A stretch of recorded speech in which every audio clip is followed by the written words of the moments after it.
Hello friends, welcome to my channel. So দেখো, আজকে আমি আবারও বেরিয়ে পড়েছি।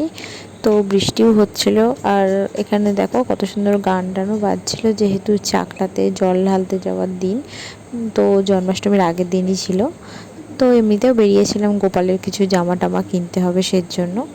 আর এসবগুলোও দেখছিলাম, বেশ ভালোই লাগছিল। এরকম দিনে কখনো বেরোয়নি। তো তো আমরা ফার্স্টেই গেছিলাম জুডিওতে, কিছু কিনবো বলে গেছিলাম।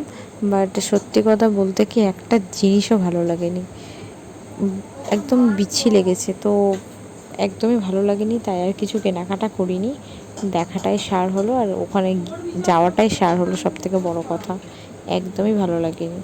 তো তারপরে দেখো ইউস্টারে গেছিলাম, বাট এখানেও কিছু ভালো লাগেনি। কি জানি এখানে কারা কেনাকাটা করে, বাট হয়তো সবার পছন্দ তো সমান নয়। হয়তো ভালো, যাদের কাছে ভালো লেগেছে, বাট আমার কাছে একদম ভালো লাগেনি। তো দেখো, রাস্তায় আবার এমনিতেই ভিড় ছিল, তারপর আবার মিছিল বেরিয়েছিল। তো দেখো, ফাইনালি যেটা কেনার জন্য বেরিয়েছি, সো এটা আমার কেনা হয়ে গেছে। তো আজকের ভিডিও এখানেই শেষ। ভালো লাগলে লাইক কমেন্ট শেয়ার করে দিও। টাটা। আর আমি একটু দুধ পুলি খেয়ে বাড়ি চলে যাই।